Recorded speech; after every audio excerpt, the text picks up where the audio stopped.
My Amplified unit, welcome to the 11th ever BC's Pro Wrestling Amplified podcast. Early Friday morning, so I always tell you guys, stay notified, because it always isn't up on just Sunday or even Saturday.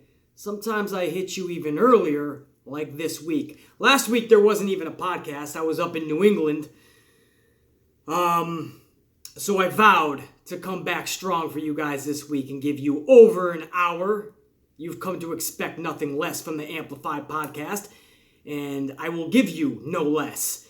This week, as you may have kind of guessed, it's going to be revolving, all the topics anyway, mostly will be revolving around WrestleMania. We are just a couple of weeks away from the big show at MetLife Stadium, New York, New Jersey.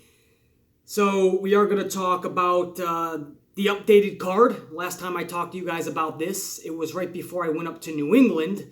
That was over a week ago. So a lot has changed.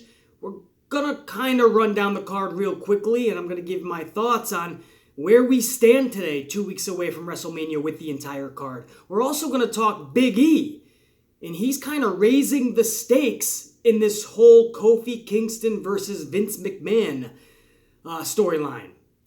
And Big E kind of took it to a whole nother level, and he's bringing race into it. We'll talk about that in a little bit as well. We're also going to talk about what everyone's crying about, the length of WrestleMania. We'll talk about all of this, guys, the ratings for Monday Night Raw, all of it, guys, we're going to get to in this podcast. I just want to first give you guys an update on the Amplified Man's WrestleMania plans. As it stands right now, guys, I will be attending, or at least making all efforts to, attend the WWE Access event on Friday from 1 p.m. to 5 p.m. I will be at WWE Access. I believe that is their second session. That'll be Friday 1 to 5. Their first session is Thursday night. I would love to try to make that. We'll see. But Friday 1 to 5, I will be doing, if that is indeed my first session. If you do see the Amplified Man, absolutely call out, reach out to me, and say what's up. But I will warn you guys, I will be filming a lot that day, so you might not even know. I might have a camera in front of my face. If I do, don't hesitate to say what's up. I can always put the camera down, but that first session, I'm going to try to get a lot of footage for the channel and for you guys, for everybody who cannot attend WrestleMania. I want to get a lot of good access footage for the channel and for you guys. So that's mainly what I'm going to do on Friday's session, or whatever my first session is. If I can get there Thursday, I will. Saturday's session will be my second for access. That'll be Saturday morning, 8 a.m. to 12 p.m. Again, this is all WrestleMania weekend, guys. So Friday is the 5th of April. Saturday is the 6th of April. Saturday, 8 a.m. to 12 p.m. Will be my second access session. And that'll be 2 in a row, too, right? Oh, no, maybe Friday has a 6 to 10 session, so it won't be 2 in a row. I'll be doing 1 to 5 on Friday, 8 a.m. to 12 on Saturday morning. And then Saturday night, I have the Hall of Fame. The ticket time on all the stubs says 6:45, so basically a 7 p.m. event. I might be a little fashionably late, we'll see. But I have Saturday's access, 8 a.m. to 12. Hall of Fame, Saturday night, the 6th, 7 p.m. I'll be attending all of those events. Obviously, WrestleMania, I will be attending. The ticket time is 5:30 p.m. So everybody's talking about an 8-hour, 9-hour, who knows how many hour event.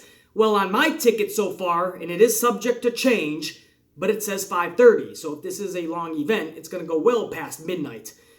They don't have this thing starting at 4 p.m., at least not on my ticket. And that'll be Sunday night, obviously. As of now, I have no plans to attend NXT TakeOver. Obviously, I will be viewing. I have no plans as of now to attend. That always could change, especially being right in my backyard, basically. And if plans do change, if I attend NXT, obviously, it's kind of last minute. not going to really go by myself, although I love attending wrestling events by myself. I get to focus a lot more. But if I do attend TakeOver, I'll do something cool, and I'll pick somebody off of my Twitter or off of my Instagram, one of those, to go with me. So if you're not in New York, maybe you can catch a flight. If you can't, then I'll pick somebody else from my Twitter or from my Instagram, whichever one I'm feeling. But whoever's on my Twitter, whoever's on my Instagram, I'll just randomly pick somebody, man. I'll send you out a message. If you can attend with the Amplified, man, NXT TakeOver New York on the 5th of April, then come along, man. We'll have a lot of fun.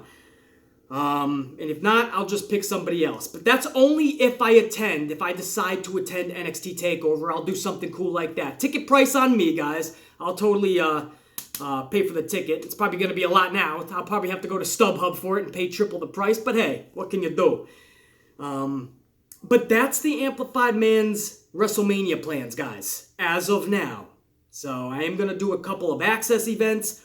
I am going to do the Hall of Fame, obviously WrestleMania. As of now, no plans for NXT TakeOver. That could change. If I do more access events, I'll let you guys know, just in case you guys are going to be over there and you want to say what's up.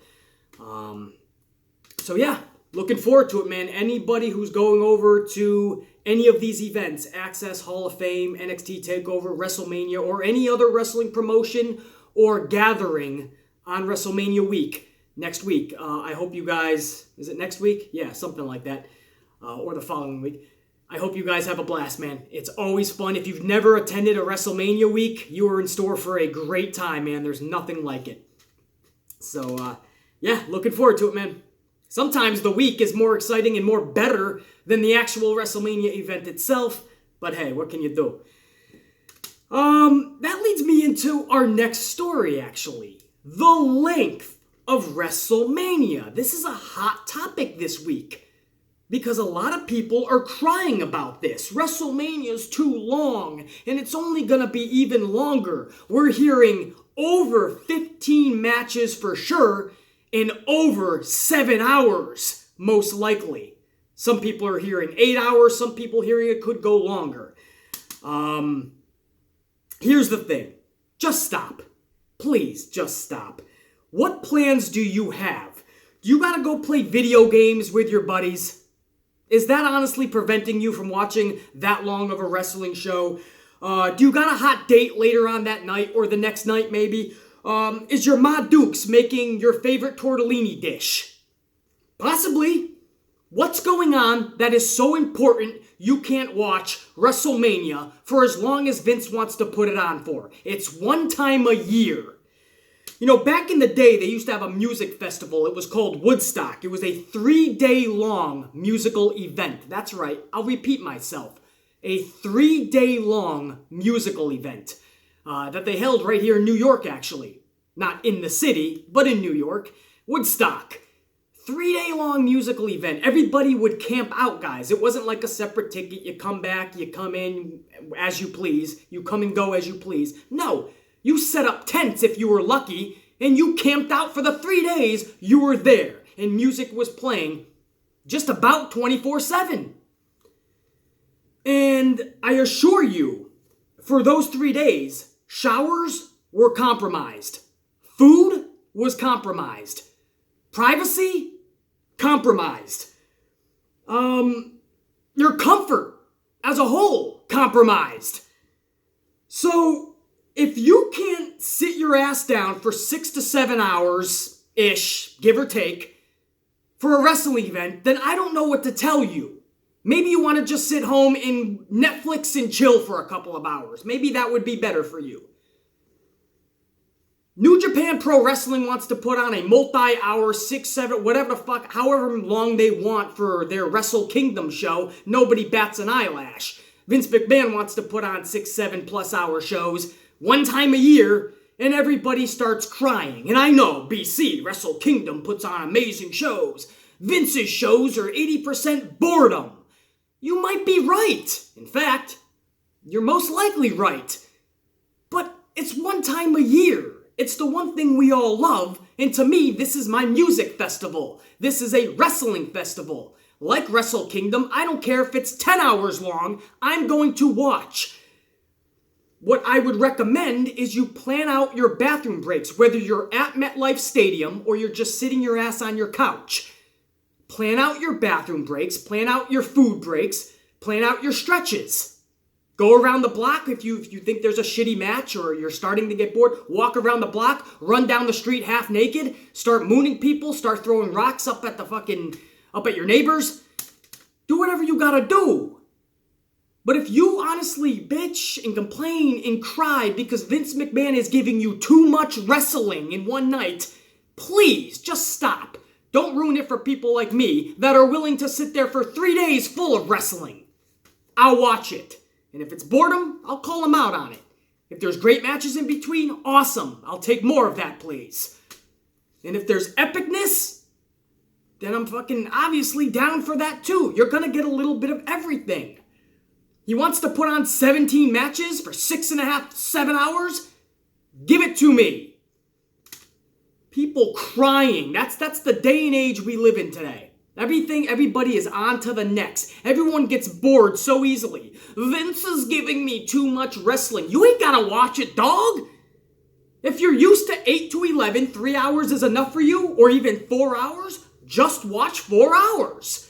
You can go back and watch the other matches maybe in fast forward or just highlights. Or you can watch and listen to people like the Amplified Man. I'll tell you what happened.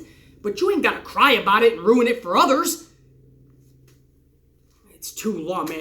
And again, I wouldn't even have this as a hot topic if it wasn't such a big deal this week. Everybody's crying, and on social media, everybody's making a joke of it. WrestleMania is so long. Wow, this, that, and the other thing. And it's become a meme and a joke, and it's like, what the fuck is the joke? I'm not getting the joke. 17 matches, 6+ hours of action? Give it to me. Let's see who steals the show. All I gotta do is sit my ass down? I'm there. You ain't gotta do no work. Is your fucking ass gonna get tired? You gotta plan out extra bathroom breaks or extra fucking food. Do you not want to spend the extra $5 for another hot dog or the extra $7 for a fucking beer? What is it? Every year, more and more bitching and complaining. It's too long, BC. I just don't like it. I think the show should be 3 hours, that's perfect. Maybe 4 hours, BC. Well, why? Says who? Says the clowns that just can't sit through 6 hours of wrestling? Because it's so boring? Or it's not fun? Or it's not exciting? I'm sure a lot of those bands at Woodstock completely maybe sucked to a lot of people. But it was fun, it was exciting because it was the atmosphere. It was one time in the year. For Woodstock, it was every 25 years. So I'm sure that was even more special. But this is my passion. I get it once a year. Give me the 6-7 hours, will you? The fuck, man. Anyway, on to the next topic, right? Do you want to keep this going? How about this, guys? Big E. All right, now he's kind of...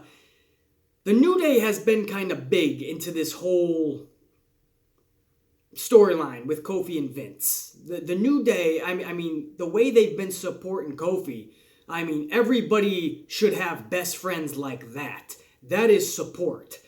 But Big E took it a step further in this storyline, and they're really making it more real. And in case you haven't figured it out or realized, I definitely think by now this is Vince McMahon up front, letting everybody have at it on social media, letting everybody bring a sense of realism that is really blurring the lines between what is real and what is a work in this business, in that company. Vince is letting them have at it. Never so evident with Becky Lynch and then Ronda Rousey, and now we're starting to see, Tyler Breeze is making jokes about you can catch him exclusively wrestling on Access. Before he got his release, you had Ty Dillinger, right? He got released, right? Well, Ty Dillinger, he was really going off on social media about how he's being misused. Nia Jax doesn't give a shit about what she says on social media. Now we have Big E taking it a step further and blurring the lines in this storyline with Kofi and Vince. And Big E is bringing race into it. He doesn't actually come right out and say it, but we all know what he's getting at. And I'm going to let you guys listen to this. This is only maybe about a minute long, maybe a little bit more. But I want you guys to listen to this, and then we'll come back and discuss it. But he's basically coming right out and saying, the top spot isn't made for people like us, meaning people of color is what we're gathering from this. And he says, they'll let you climb the mountain, but they'll only let you get so high. They won't let you reach the top of the mountain, but they'll let you climb, they'll let you play. But no way are you getting the top of that mountain. And it just wasn't meant for people like us, he says. Again, we can only jump to the conclusion that he's talking about people of color. More directly, Kofi, Xavier, Big E, his group, New Day. But before I jump to any conclusions, I'll let you guys listen to this minute plus clip.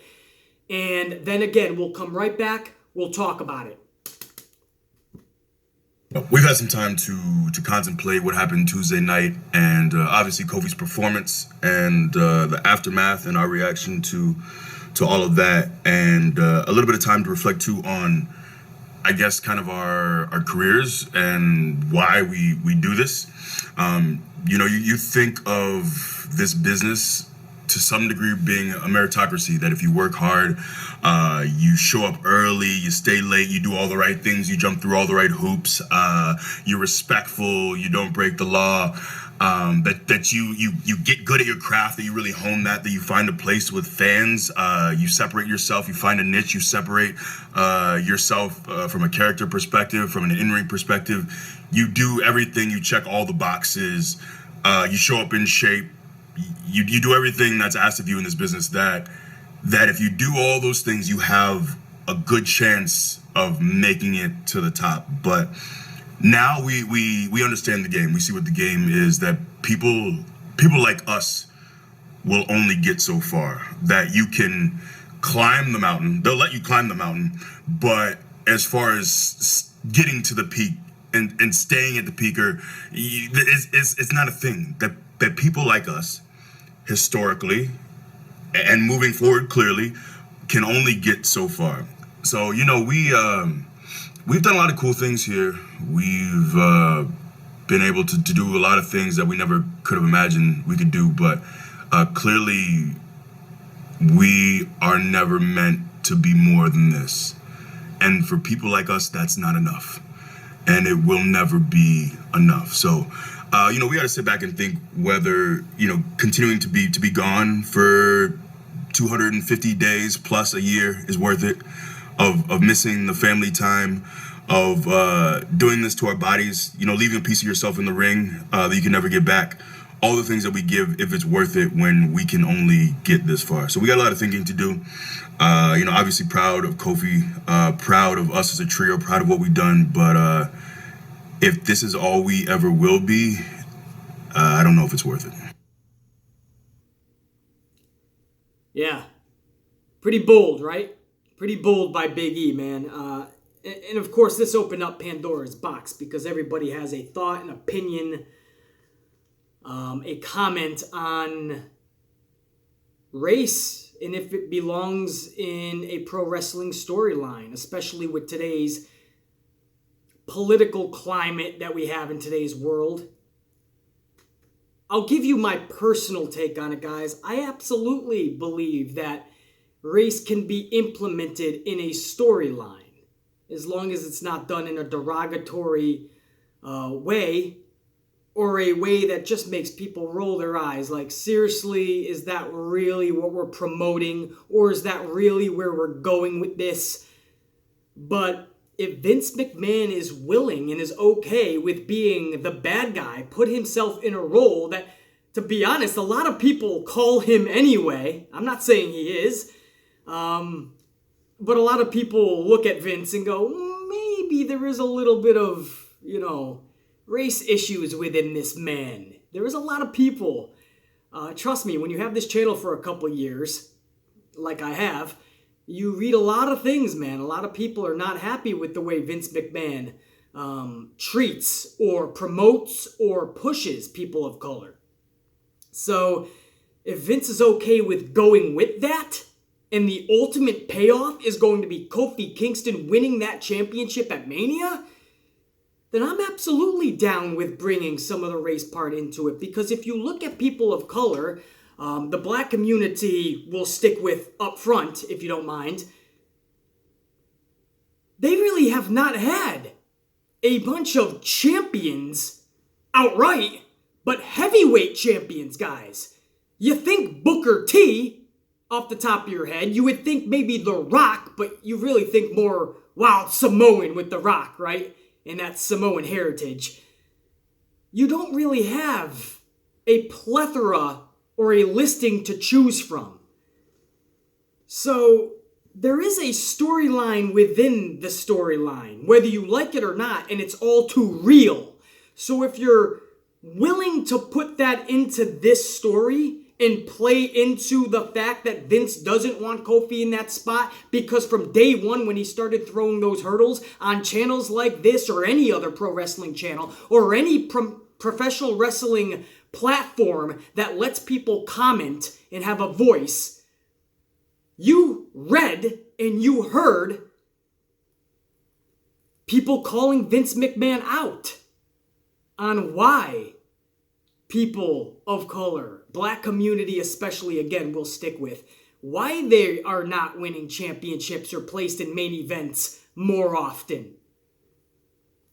And if they already have this McMahon versus Kofi Kingston story at full throttle anyway, and Vince is trying to stop Kofi at all costs, and everybody who's got a voice in the professional wrestling world, audience-wise, is already coming out and saying, why is that, Vince? What? Is it his color of his skin? What is it?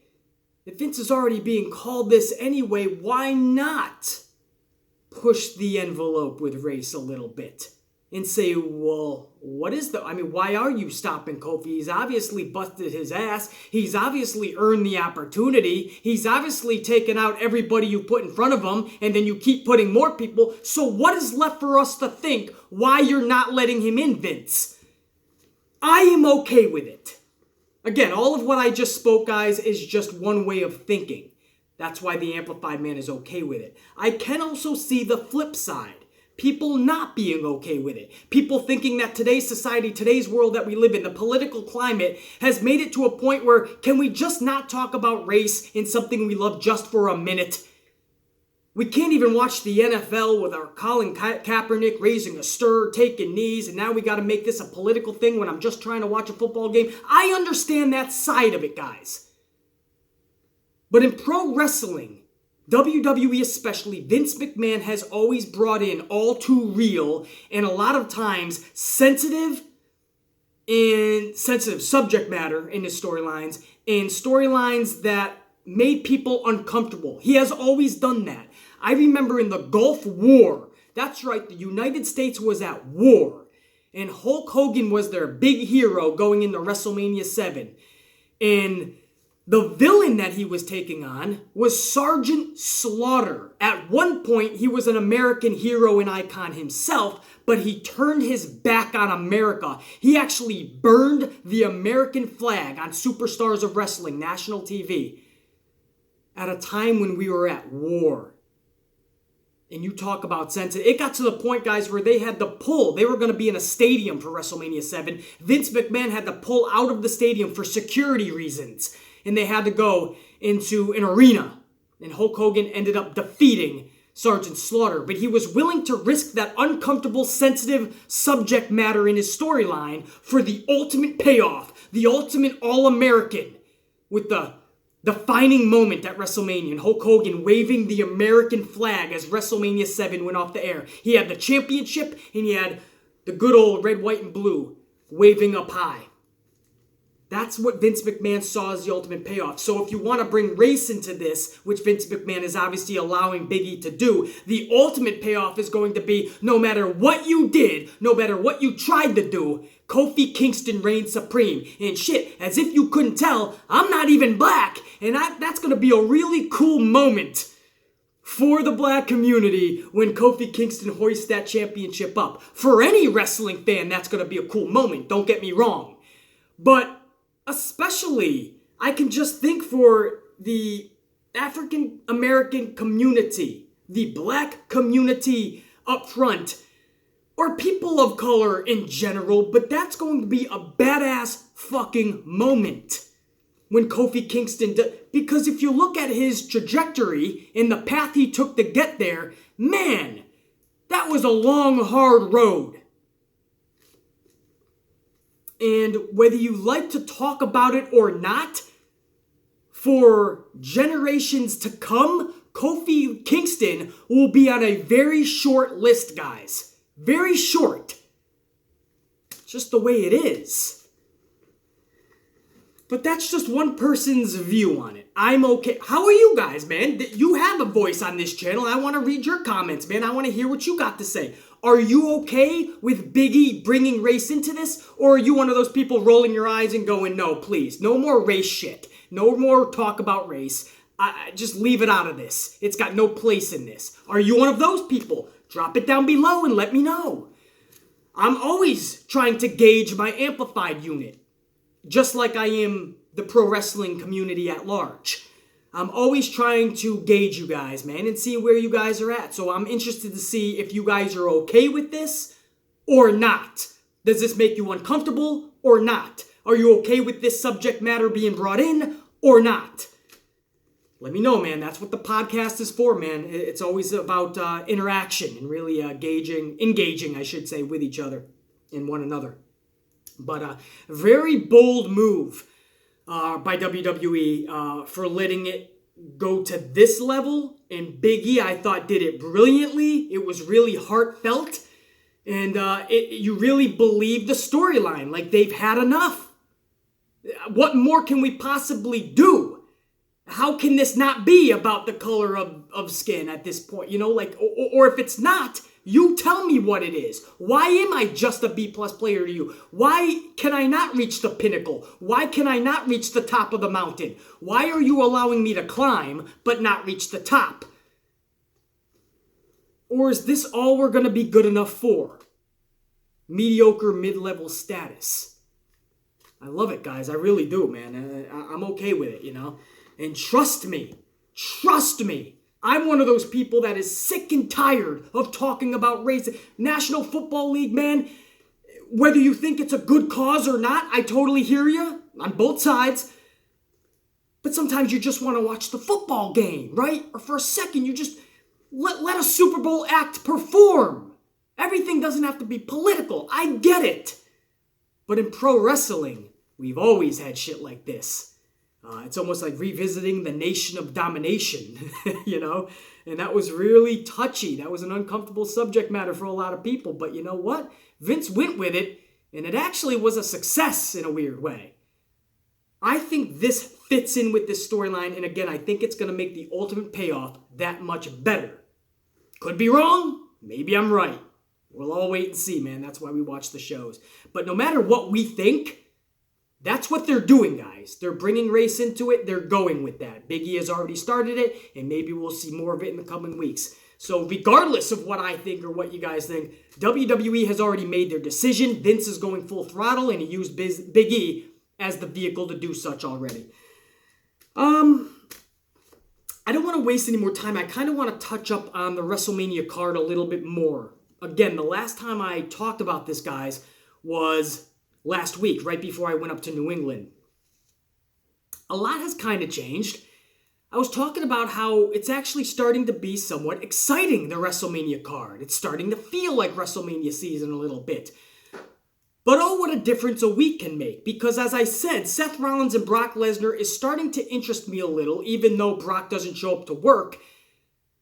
You're starting to really get engaged and believe in Seth Rollins' promos, and he's really starting to think like it's this or nothing for me. I have to win this. But then you see what happened in Chicago, and Brock Lesnar shows up, and they have Seth Rollins taking on Drew McIntyre for the 15th time in the last 8 months. That's a real statistic, by the way, if you didn't catch my Monday Night Raw review and reaction video. Go and check it out. I have the actual statistics. 15 times on TV or pay-per-view, Seth took on Drew McIntyre. Either up front, one-on-one, or a tag team match, or a six-man tag. but 15 times on either Raw or a pay-per-view. So that was their big progression of storyline. They have Brock Lesnar finally show up to work, and all they had Brock do was a 5-minute promo with Paul Heyman, and then wait around for 3 hours, and then show up at the end, stand up at the top of the ramp, cause a distraction for Seth, and Drew McIntyre picks up a victory. Nothing happened afterwards. We faded to black and Raw went off the air. How did that get any of us? Me, you, your grandmother, your fourth cousin removed? How did this get anybody? Your former best friend, your third ex-girlfriend, your fucking fifth ex-boyfriend, whatever the fuck. How did it get any of us excited for that match at WrestleMania? In fact, WWE found a way to get me uninterested. When I was actually semi-interested for the match, they somehow demoted my level of points. They knocked it down a few points. Now I am at another lower level of interest to see Seth Rollins and Brock Lesnar. Thanks, WWE. That was brilliant. So Seth Rollins and Brock Lesnar, man, that just got demoted from a week ago. If we were doing a progress report, that got demoted. Becky Lynch, Charlotte, Ronda Rousey. That was already at a very low level status. It just got demoted, guys. It went even lower. Because Ronda Rousey, the Raw Women's Champion, is where she belongs on Raw with her championship of Raw. And she's being a badass, like Ronda Rousey should be booked as. Now, the two challengers for the Raw Women's Championship, I have to say that several times to get to my point. The two challengers for that strap, they're playing on SmackDown for some reason. They're not even going for the SmackDown title, yet they're on SmackDown brawling with each other this week. Meanwhile, the actual SmackDown champion for the women, Asuka, she can't even buy airtime. If she handed Vince McMahon a check, Vince still would not let her on TV. And she's the champion of that brand. Again, the two challengers for the Raw brand, they're on SmackDown, taking up SmackDown time, brawling with each other, throwing a hissy fit, like two high school ladies fighting over their jock boyfriend. Or for one of them, ex-boyfriend. That's what it seems like. Two females in high school, they went to the bathroom to settle their disagreements over their high school fling. Nobody was selling. Charlotte wasn't selling for Becky. Becky wasn't selling for Charlotte. They weren't even laying in their bows. The crowd wasn't into it. It was horrible, that brawl from Tuesday's KO show on SmackDown. So WWE found a way to lower my interest there as well, as if it wasn't already low enough. It got demoted some more points. I just don't know what they're doing. That was my biggest fear. I told you guys from day one, Becky and Ronda, that storyline was going to fizzle out faster than you can say EC3. That was going to fizzle out. Because they just don't know how to book a storyline from November to March. You're giving them too much credit. And then April is the pay-per-view. Come on, man. And a lot of people didn't want to believe me, and they threw me some shade. Oh, BC, you're just hating on Becky. Come on, man. I'm not hating on anybody. I just know WWE was not going to do it correctly. And guess what? Not only was I right, I was criminally right. Tragically right. Because then they added in Charlotte Flair, and then it went off the rails. At this point, it's not even near the train station. It's in the Atlantic Ocean somewhere. This whole storyline. Charlotte Flair got added, and I don't even know what's going on anymore. This is supposed to be our main event of WrestleMania. And Charlotte and Becky Lynch are just brawling like they did so many pay-per-views ago. It's regurgitated, redundant bullshit right now between Becky and Charlotte. It's the same shit. This doesn't feel like a triple threat I need to see. Ronda's over there playing with her own shit on Raw, and Becky and Charlotte are just continuing their own one-on-one feud, it seems, over on SmackDown. Frustrated beyond belief, man. Then you have, obviously, Kofi Kingston, Daniel Bryan. That is piquing my interest more than any other match on this card right now. That's piquing my interest more than anything because I just know the chemistry that Daniel Bryan and Kofi Kingston has. It's second to none. You saw it at Elimination Chamber when they basically had a match within the match. I mean, those two alone went nearly 20 minutes, if not more than 20 minutes, and it was captivating every second. And then in the gauntlet match, when Vince McMahon came out after Kofi defeated Randy Orton and thought that he had defeated everybody, and Vince brought out Daniel Bryan, and you just saw the look in Kofi Kingston's face like, damn, man. Those 5 were one thing, but lately I just don't have Daniel Bryan's number. And you could see it written on his face. And Daniel Bryan's got a smirk like, lately, I've got your number, Kofi. And there's just this dynamic between the two. You can see it in their facial expressions, their mannerisms, and move for move. They are captivating from minute 1 to the final pinfall. So, man, I am so looking forward to Kofi Kingston and Daniel Bryan. And again, if Kofi wins the title, that ultimate payoff at MetLife Stadium, oh man, the place is going to explode. It's going to be awesome. Miz and Shane McMahon, I told you guys last week, my interest is peaked for that match. I like that. Well, guess what? That just raised up another level point.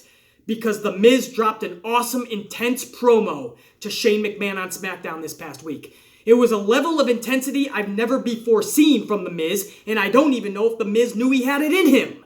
It was almost like The Miz rediscovered something, or at least discovered something within him he never knew he had originally before. I love that promo from SmackDown, and even though Shane didn't show his face on SmackDown, it went up another level of interest for me. I'm really looking forward to seeing Shane McMahon and The Miz. Don't know if it was announced yet, but I'm thinking, or we're thinking, that we're going to see the Usos taking on the Hardy Boys. As much as I didn't like them shoulder to shoulder at the viewing party this past Tuesday when Kofi was in that gauntlet match, I am very much looking forward to the wrestling between the Usos and the Hardy Boys. The Usos are at their best right now, I feel. I feel they're the best tag team in professional wrestling. And the Hardy Boys were the best tag team from yesterday, and you know this is probably, most likely anyway, their last run in WWE. They want to make it their best, I'm sure. So they're not going to show their age. They're not going to show that they lost a step. They're going to come and bring it in New York at MetLife if indeed they go and take on the Usos for the tag straps. That's going to be a dynamic match. Asuka, do we talk about Asuka? This Tuesday, guys, if you haven't heard the news, there's going to be a fatal 4-way.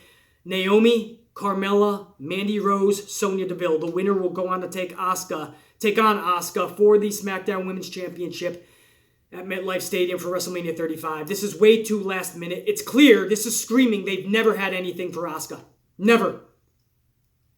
Everybody who said she tapped out Becky Lynch at Royal Rumble because they had something big planned for Asuka, and guess what? What was it? For 2 weeks before WrestleMania to declare either Mandy Rose her opponent or Sonya Deville or Carmella? They better hope, for WrestleMania's sake, that it's Naomi that wins this thing, because that's the only match that makes sense. That's the only match that has a chance to captivate us. Naomi versus Asuka. So we'll see what they do, man. If they give me Naomi Asuka, then maybe I can forget the lack of build and the lack of showing Asuka's face on your program for weeks and months at a time before WrestleMania. Maybe I can let that go. I won't forget it. Maybe I can let it go. If Naomi wins this thing. If Naomi doesn't win this thing and it's like Sonya or Mandy Rose, no shade, or Carmella, no shade to those ladies, but that is a laughable WrestleMania match. It just is. That is a farce. It's a sham for Asuka, and she deserves better than that. Obviously, I won't go over the full WrestleMania card. I'm just going over some matches that kind of are on the top of my head, guys. That could be something. AJ Styles and Randy Orton. I actually am looking forward to that match now. When it first got put together, it screamed Vince didn't have anything for Orton. He didn't have anything for AJ. Let's just throw them together for no reason. That's what it was. And I told you guys from day one, they're going to have to interest me. They're going to have to captivate my interest. They did that 2 weeks ago on SmackDown with that promo face-to-face. They got all too real, and they captured the amplified man's attention. But with the whole Kofi thing taking up an hour of programming this past week, and Randy Orton being in that gauntlet match, AJ Styles and Randy Orton was kind of put to the side for the week. So they had all this momentum from 2 weeks ago, and then last week on SmackDown, Orton and AJ Styles, they had nothing. AJ Styles gave like a 60-second promo backstage. That was it. So I really want to see that picked up this Tuesday, guys. You can do a lot of fun stuff with Styles and Orton during this storyline. You only got a couple weeks, but you can do some cool stuff. We all know the ultimate payoff is going to be inside the ring, Orton versus AJ Styles. That's where I feel they're really going to put on a damn good match. So as far as the stock from last week, Styles and Orton, I would say it stays the same. It didn't go up because they didn't do anything, but I'm still intrigued, so it didn't go down. Also at WrestleMania, guys, you're going to have... what are you going to have? I don't even fucking know. What else? There's going to be like 17 fucking matches. Let's just go titles. Does Finn, who is it? Who the fuck's the champion now, guys? Bobby Lashley's got the strap now, right? Does he have a fucking match? It's probably going to be Finn Balor or some fatal 75 way. So even that strap is useless at this point. The United States Championship is basically useless at this point. Samoa Joe has it, and they just threw a last-minute match with Rey Mysterio. I can't say that's interesting me at all. That's a SmackDown match at best. So, golf clap for Rey Mysterio. We all love Rey. But what the hell is a Rey Mysterio versus Samoa Joe match doing at WrestleMania? Come on, man. I'd like to see John Cena show up and challenge Samoa Joe for the strap, you know?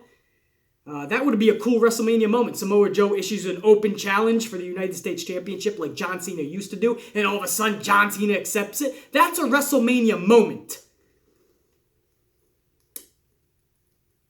So that's the U.S. strap. Again, we don't really know what's going on with the IC strap.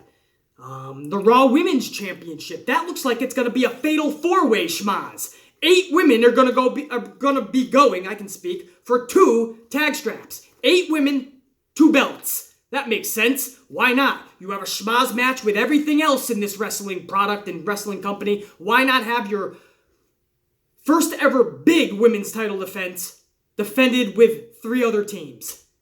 And I say big because at Fastlane, that wasn't a big title defense. It was Nia Jax and Tamina. Come on. So they win the straps a couple months ago in their first big title defense, which is at a big pay-per-view like WrestleMania. It's going to look like, anyway, be against the Iconics, Tamina and Nia, and Beth Phoenix and Natalya. I would have been fine with Sasha and Bayley versus Beth Phoenix and anybody by her side. Clearly, it would have been Natalya. I would have been fine with 2-on-2. That's what a championship match should be. 1-on-1, or if it's a tag match for the straps, 2-on-2. That should be champions taking on number 1 contenders. We live in an era in professional wrestling today, or at least for WWE, where everything has to be a multi-person schmaz match. There's no longer number 1 contenders. It doesn't matter if you won or lost last week or the last month. You're just going to get thrown in the title matches. Shoot, Ricochet and Aleister Black, they just get to the main roster. 2 weeks later, they're already wrestling for tag straps against the Revival. You remember that? Mustafa Ali, he was on a month-long losing streak, and he gets thrusted and then injured for several weeks. So a month-long losing streak, then he's out for several weeks, and then he gets thrown into a title match at Fastlane. I can go on and on with nonsensical contenders being thrown in the title matches that have no business being there. A phrase that gets thrown around the wrestling world today is, "You deserve it." Half of these contenders for titles do not deserve it. You don't deserve it. You know? It would be hilarious if it wasn't downright laughably... I can't even say laughably, right? Because that would fall in lines with hilarious. So let me just say it would be hilarious if it wasn't so tragic and criminal. But that's what it looks like for the women's tag titles, guys. A multi-person schmaz match. And it looks the same for the Revival's Raw Tag Team Championships. Have they already announced it? Or if not, they're going to. That's going to be probably Gable and Rude and fucking Aleister Black and Ricochet. Who knows? By the time WrestleMania comes along, that might be a fatal 10-way. With 5 different teams going for the tag straps. So a lot of these WrestleMania matches, guys, it's beyond boggles my mind. It just frustrates me because there's no logic in the booking. And when there's no common sense, I get amplified. Because I like common sense, man. I'm willing to suspend disbelief and enter the world of pro wrestling's believability. But you have to do that one thing. Make me believe it. You gotta have some common sense to make it realistic.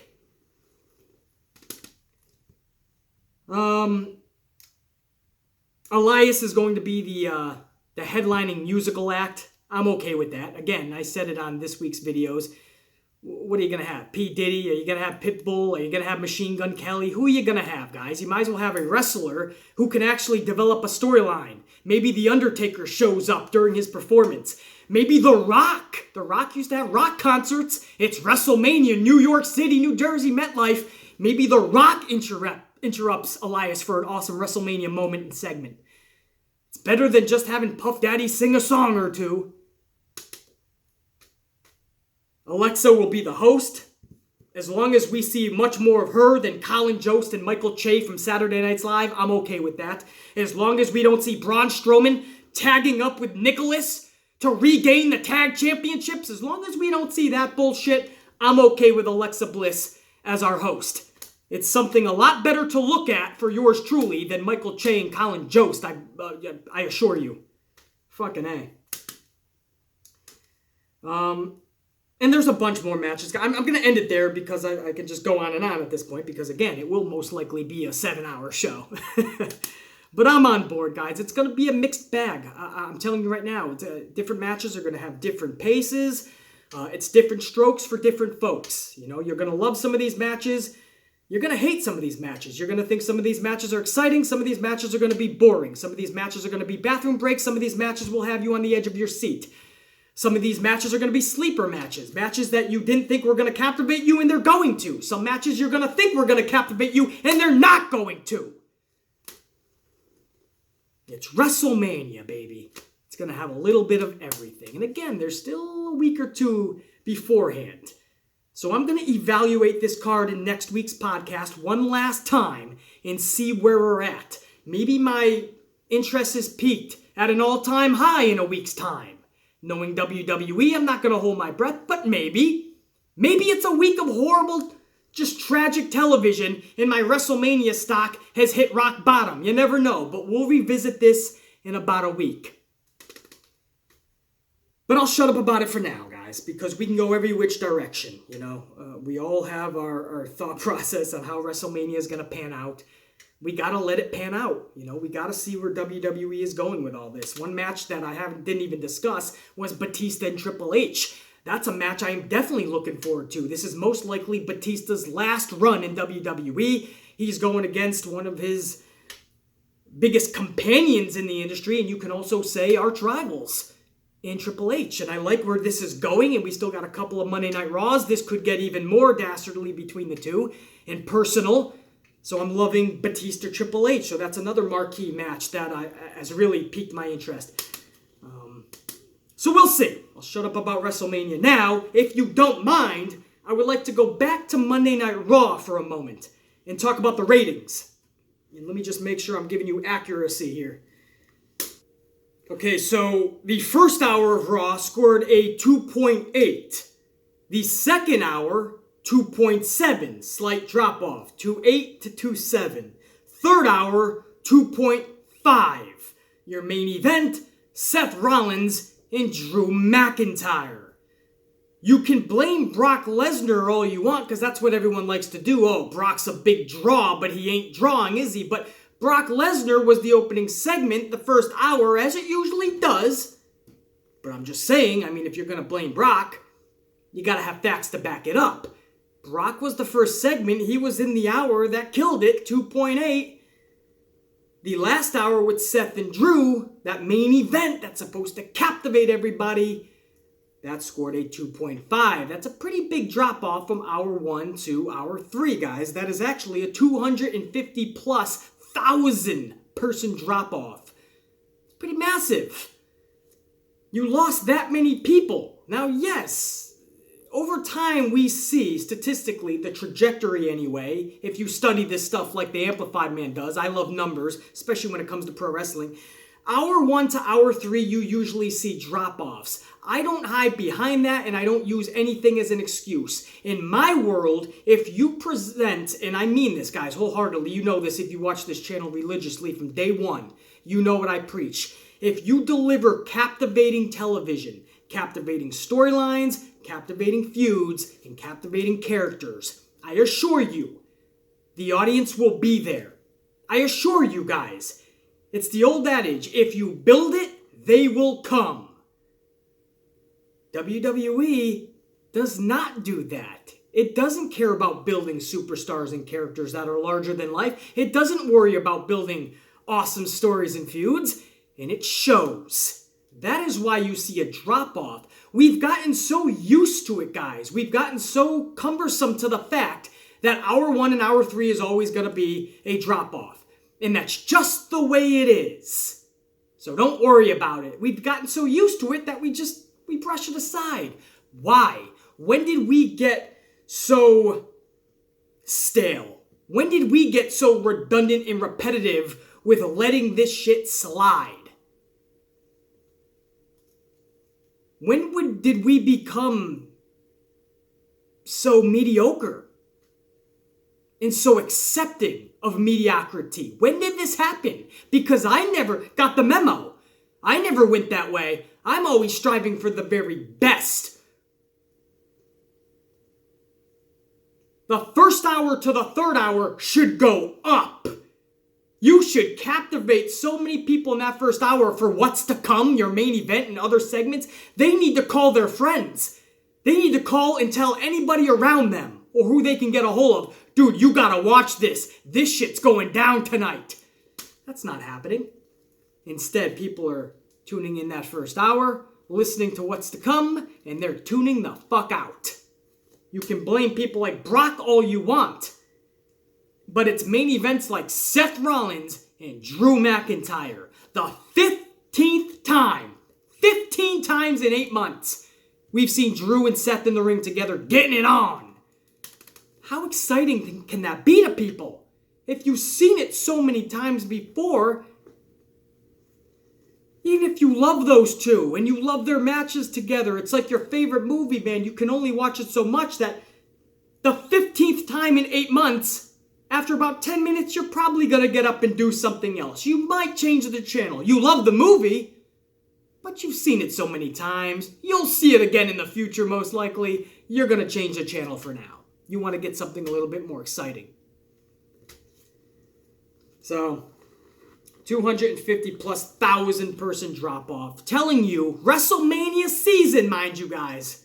WrestleMania season. And you're getting a drop off. That's 250,000 people. Unacceptable. Unfucking acceptable. In contrast, SmackDown, guys, scored a 2.2, up from 2.1 from last week. So this shows you Kofi Mania has got some momentum behind it. More people tuned in to SmackDown this week than last week. And they knew what they were getting into. An hour-long match, most likely, which it was, of a gauntlet match, highlighted by Kofi Kingston. Everybody knew that, and they showed up more this week than last week. A 2.2, up from 2.1. So SmackDown delivered, man. It doesn't matter how little it went up. SmackDown went up. Raw went down. Not good to see. Hour-wise, man. You got to pick up that shit. Pick up the slack. So frustrating, man, because you have a company like this. It's a one-of-a-kind product, man. There's nothing in the world like pro wrestling. Nothing. I mean, you could have characters like you did back in the Attitude Era and even before the Attitude Era. The era that I was growing up with Hulk Hogan and Warrior and Savage. Everybody seemed to be a character. Nowadays, there's none of that, man. You're showing up to live events for what? What are you showing up to live events? Who are you going ballistic for out of your seat? Randy Orton? Samoa Joe? Oh, I'm sorry, The Man? Becky Lynch?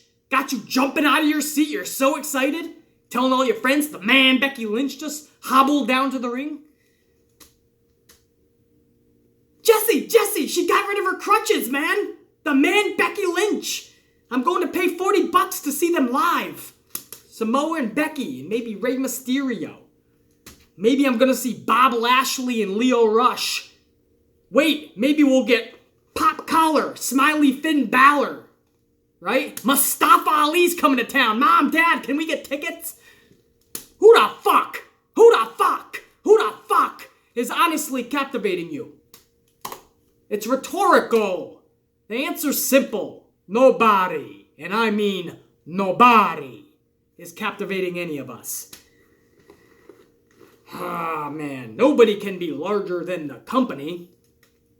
So that's the ratings, guys. It's just that, I kind of want to tell you guys the ratings because that's important, man. It's WrestleMania season, and one of the ways that analysts or people that cover pro wrestling like myself, one of the ways that we gauge the response of if people are really into WrestleMania this year is ratings. Honestly, and even live events. Are more people showing up to live events? That's another story, guys. A lot of these Raws are not selling out during WrestleMania season. We already know they don't sell out beforehand. WrestleMania season, you're thinking they're going to sell out. You're in places like Washington, D.C. You're in places like the TD Bank Center in Boston. And yet, they're not selling out. So, and the ratings are not really up to par. So that shows you guys, man. Even WrestleMania season is not producing the numbers that WWE was hoping for. And if you're going to put on matches like Seth and Drew, I'm not going to have any sympathy for you. That's going to be it, guys. That's the podcast. I hope you had fun this hour, man. I definitely did. Talking pro wrestling with you guys in a season. Not just spring, right? Spring kicked off this week, but this is WrestleMania season, man. It's always more fun. Even with WWE's crazy, illogical, bullshit, nonsensical booking and creative, we the fans always find a way to amuse and entertain ourselves during WrestleMania week, right? And it'll be no different this week. I can't wait to see all you guys in New York this week. Any of you guys that are making it down or live here anyway. Maybe I'll see some of you guys for sure. For those of you that cannot make it to WrestleMania, I promise you I'm going to try to give you guys the best, most coverage I can get around New York City, man, during WrestleMania week. And hopefully it'll be awesome content for you guys. Nothing but love and respect. I'm going to end it. Ooh, that was some good distance. I'm going to end it for now, for this week, guys, right now. And I'll see you guys next week for the podcast number 12. And we're going to be that much closer to WrestleMania. I'll have a lot more news confirmed. Some real type shit, man. And then we can really start talking about the finalized card of WrestleMania next week, obviously. And because we'll be that close to WrestleMania, I'm sure there's going to be a host of news. We might have to do a 2-hour plus podcast next week. If so, so be it. I'll be down. I know most of you guys will be as well. Much love and respect, guys. For now, that's the podcast. We will go on to Monday Night Raw this Monday. I'll see you guys Tuesday morning for the review and reaction. Always stay subscribed and notified because something tells me we got the podcast out really early this week. Something tells me there's going to be an impromptu video this weekend. If you want to know when that goes out, you might want to be subscribed and notified. But I'm just a messenger. You guys can do what you want.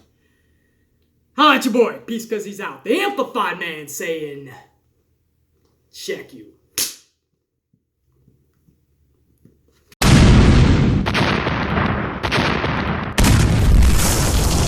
Whoa, Amp Unit. Not so fast. Consider this a bonus clip. See, I'm over on my Twitter at BC Amplified. I'm drinking way too much coffee, and I got 52 minutes before my next meeting. So with that downtime, it dawns on me. It's the 2-year anniversary of the sex scandal controversy that rocked the professional wrestling world. Paige, Xavier Woods, Brad Maddox. Who could forget that? So I figured I'd give my Twitter following a little bit of a bonus video, 45 seconds-ish, of me freestyling some bars about the controversy. Well, my Twitter following really enjoyed it, and at their recommendation, I'm allowing my YouTube audience now to enjoy these bars. Hopefully you guys do in fact enjoy them. Keep in mind, it's all in entertainment and for entertainment purposes. No shade really at anybody. We love all the participants involved in these bars. We're just having some fun. Enjoy it, guys. See you next time. Ah, you see, it's the 2-year anniversary of the sex scandal controversy. Well, everyone's throwing Hall of Fame shame at my girl Tori, cause she was a playboy bunny, yet quick to forgive somebody like Sonny, who's probably around the block sucking the landlord's cock for a couple 2-tree rocks, and the landlord's most likely Brad Maddox. Creepy motherfucker make a sane man detox, unorthodox behavior, like his sidekick Xavier, playing video games and eating DiGiorno, late night flings with Paige shooting porno. But when it comes to hate with those two, I ain't trying to, cause one guaranteed night with Paige and we be swapping saliva, tastes so damn good like a motherfucking Godiva. Bitch, what?